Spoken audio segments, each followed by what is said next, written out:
bây giờ biết lên với đi cái training chủ gia quay mỗi đỡ chuyện đấy nghĩ đủ rồi phải luôn ta chú hành training của industry là trainer cần đi em mua trainer cần đi đủ em mua physical activity gym cần cho next principle đây cần chuyện đấy nghĩ ngay strength conditioning ở chỗ này cần backbone ở chỗ này vậy chú baru om ta mas sabar atau principle of specificity ini principle of individuality ini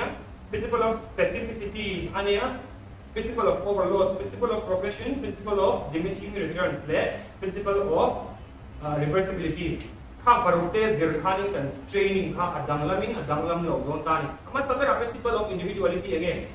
Individuality atuan mi zongzong kani nang lo ni male, female, mo kan bone density dai nang lo wa, gender ai nang lo, body mass dai nang lo, kan rizong kan starting weight, kan starting age te khai nang lo. Tu takara a disabled person te kan lo ni te so individual azir khani ka for example demi apuna PhD scholar right ni ve ka training in the sa ve ni ka training age te sai ve sa ve tuna newbie gym ron ka tu ka training ken ke mo tila ani aduam gain ka mo kerlo ke the principle of individuality in sorry tumsonia next that one in principle of specificity kan data principle of specificity atuanin kan mas group train le kan training azir adaptation kan udon inanta nakin adaptation junta hi general adaptation syndrome GAS Ansela adaptation syndrome hi next video ang so iti mo hay poi mo principle of specificity na so itu kan training outcome du turang kan training kan kalpui tu ani training there as well tiga chuanin hypertrophy te strength phase te kan ne kan strength leg down that chuanin du le power phase or explosive phase ate kan du ka chita tuna ka soi dumber chu specificity a chuan 100 meter sprint tar ni ta mi Usain Bolt ni ta Usain Bolt 100 meter sprint tu khan kami practice tu khan in 1000 meter te field kha hel ball ko 100 meter ka practice do or atira sprint start atira and start and block start e khan is a specificity tuna vertical jump increase tu dai la vertical jump increase na thaber chu research number chu tuna squat te ni ta ni squat chuati rajon ka squat muang de mei the ma se atopa ni video dimension ron so kai de mei the na kina video na an so nga kan goals kan reach to don ma choni kan squat speed te khasa na ngai kan zone speed ang te squat kema ko hand clean te ko clean te kan no don mei the explosive movement develop na khata tak kanin kan movement kha arra na ngai kan velocity kha force production poi mo ma kan sak tu te zong sang to rate of force development te kan kita chắc em ang mai la kan force produce kha amon si chuanin si lo mo chu specificity chu kan share ta ngai ta ni ei tuna millisecond ang chung so kan zuan kha action kha kan zuan action kha kal ta ni chu bang chuanin ngang kon two times body weight lo squat but two times body weight kan squat chung te kan deadlift kan ko chung te kha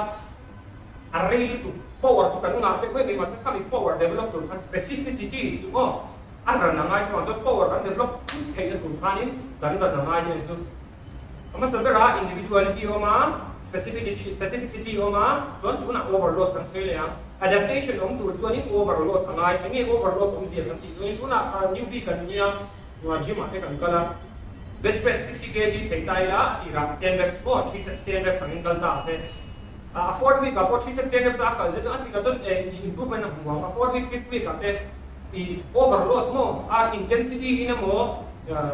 volume ang zong in asang lo chuni adaptation on don lo adu ang design adaptation on don lo yan beta next we are chuanin principle of overload kan so is a principle of progression mo so overload don progression na progression ang turin nge ang overload o chu ni to ta ma sa strong in on ta progression so at newbie kan nia 3 sets of training kan ta ni nanti kan progress ang intensity more training intensity kan exam nanti training intensity 2 percentage wise they are rate of perceived exertion of zone that kan ta or training volume so chi sa te na ka char training bench press ka mo tai na or squat ten ko progression ka ong thei lo ni aspect nen de yon om nang ai om ben don mo om yo stasis sa to so ita no next video so yo kan ko barala progression ka om thei don la wa kal mai ka chu om je ba chu ni khata kilometer với khata kilometer ni ri khat cha ni den kha I pace ngai an kha ni progression om thei lo ni kilometer ni I tan kha ai ra ngai kal zel lo chuan mo chu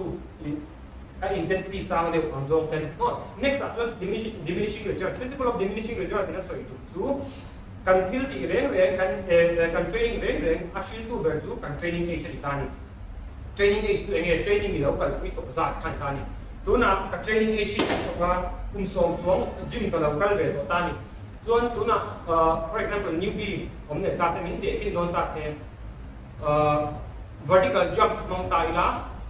khathum chungin training cha khathum chungin tin chi khat le chan ve ka vertical jump a so chu chuan khathum chung ko nan khali chungin ti te ang ka so chu ka ta sa jang ka so chu ti zo me te ang ka ta chu na lo ko mani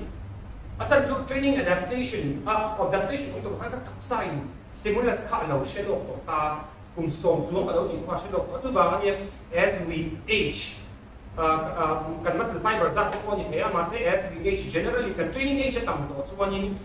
improvement ni har ta ta kan stimulus har training philosophy har philosophy I'm a training style har de training method har de result ke kha kan implement right ta so they are looking to newbie chuan in 3 months 4 months so kan in li in tinga te na ka ni training chu 2 weeks so in chi khatte engage engage thei asan chuan training kha training kha an tak sai na chang alo kan bi do kha chu principle of diminishing returns la soi tum chun ta next ta chuan in principle of reversibility kan nei ta reversibility na soi re chu a soi ni chu tu na kalau training kalau be char chak ta tharuk chung vel a tha sai na vela tournament tu kan tharuk na vela tournament ka khel zawa ka chol wang ka in khel lo wang in khela ko kan sai te chu training zone kon ina ko om ta pa em ka ti lang chuan in ka muscle build te kha ka strength level te kha lo tha thi lo ta nyem le do ti do ni chu atrophy mo gym ka zone kan share ma kan tan lo kai chuan in kan muscle te kha lo ta nyem kan si atrophy mo hypertrophy le atrophy ma hypertrophy increase in muscle size atrophy decrease in muscle size mo chu ti mai ba ka in khelo kai chuan in football ate basketball kan khor mo kan reaction speed te alo dam na kha principle of reversibility chu ni chu an stimulus kan pe le mai kha oina ran theng ma ko sai ni chu ni da se mi ai in depth dewa ko ba ndu le chu do ya comment section aten no zo kula or kan training ka ta chen ni chi ka sai na le ma saber a specificity na principle of individual anmani details ka ko mo next specificity any train kan tum mo train overload principle of overload and the overloading kan training kan overload kan siam pheng next principle of progression and a training he can progress lang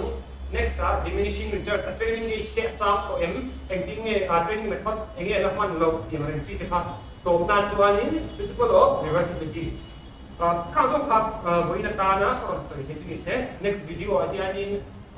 kapan chuan in whiteboard general adaptation syndrome te kan soi fi ama and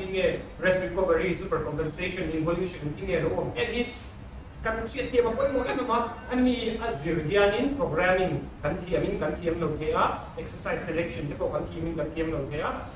chu me ba ka mi kan train de ya tu bang chuan in so em kan individuality te specificity te ko em wa HIIT ki ro se tabata training ki ro se crossfit ki ro se crossfit pe tu ge ko yang chu bi lo ti ro se pe hi sek na kha pi ma ngot kha ni lo wa science background science behind strength kan ti chu kha kha se rai pa le top na tak kha zong kha video chu ni da se till dang share the knowledge level du kan ni chuan tu le comment section a lo ke mu la next video kan ni le chu